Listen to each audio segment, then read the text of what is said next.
Sacred chocolate began as an idea that developed out of the first bag of cacao beans that I sent to Steve. And that was probably 4 or 5 years ago now. Yeah, I think so. And it was his first introduction to cacao, and so he began to play around with the stuff, and he kept calling me saying, I am going to figure out how to turn these cacao beans inside out and make a moldable chocolate bar without heating the chocolate. And I want to make it taste like real chocolate, with the melt in your mouth tones, with the flavor notes, with that sensation of that creaminess, all of those things, but without heating the product. And I kind of was like, okay, cool, that's great. I didn't know if I really believed that it was possible, but I felt like his desire was extremely high. So I started to kind of research the chocolate industry and how they make chocolate the old-fashioned way. And I thought, wow, I want to make it the old-fashioned way, and put a lot of love and a lot of humility and a lot of honor and sacredness into it, hence sacred chocolate. So we just kind of started playing around in the kitchen at first, and then one thing led to another, and now we have a chocolate factory. We've really, I think, spent a lot of time studying alchemy and the sacredness of metals, the alchemical metallic art of the great alchemists of Europe, the Ayurvedic alchemists, the Chinese alchemists.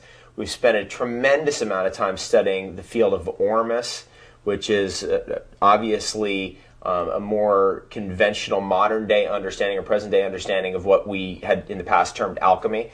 And we're taking all of that knowledge, research, and inspiration into chocolate making now to really create the chocolate bar in the way that it was supposed to be created, which is the delivery vehicle for the most powerful nutrients, the most powerful minerals, the most powerful herbs, the most powerful medicines in the world.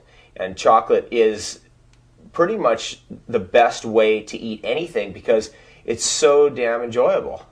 You just can't help but just love it. So if you like to take herbs with chocolate. You like to take superfoods with chocolate. You like to take your minerals, take minerals with chocolate. It just makes it a lot more entertaining. You could heal yourself while having a good time too. Yeah, it looks actually like our first runaway recipe is called the Amazonian. And it's really an inspiration of Dave's. Because Dave's so into herbology and just the herbs that come out of the Amazon jungle. And he's been down there several times, and he's managed to bring up herbs in the United States that have probably never even been in the United States. Absolutely, literally, yeah. The most powerful herbs in the Amazon jungle, pure medicine beyond belief. And we've put these herbs, literally over 20 Amazonian herbs, into the Amazonian bar. Some of these things have been eaten with cacao historically. And what we did is we just simply lined up some of these traditional herbal formulas with Steve's chocolate making madness. And the next thing you know, we've got this runaway hit going on.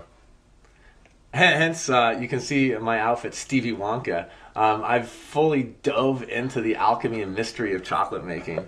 It's mind-boggling, and I'm having so much fun with it. It's unbelievable, actually. So, like I said, we're just getting started, and it's a lot of fun. We just came out with a new recipe called Immuno Mushroom, which has all the medicinal mushrooms like reishi and cordyceps and chaga and turkey tail. And all these recipes, by the way, evolve over time. We're making chocolate in what they call micro batches, and we're just, we taste it all the way through the whole process. The great thing about chocolate is it has theobromine in it, which is a similar stimulant to caffeine, but it's much better for you in that it's a smooth muscle relaxant, and it dilates the blood vessels. Back in the day, was it 1930s or so, they used to give heart attack victims theobromine. Yeah, right. Inject it, yeah. They actually did that for about 40 years. In American history, when somebody had a heart attack, they would inject them with theobromine. Think of how funny that is. Somebody has a heart attack, and they would inject them with a chocolate extract to save their life. So this connection between chocolate and the heart is a deep one, and that's actually why we have our chocolate shaped as a heart. Exactly. Now it's amazing that when I'm out at a show and I'm delivering the healthiest chocolate ever into the mouths of just, people coming by and seeing their faces, and they're like, wow, this is raw chocolate. This is slowly stone ground over many days. Love and gratitude goes into this chocolate. It's certified organic. It's certified kosher. It's certified halal. It's sold above fair trade standards. It literally blows their mind apart. And actually, they fall into their heart right in the second. I mean, I'm just like, I watch people and they're almost going through convulsions. It's amazing. I was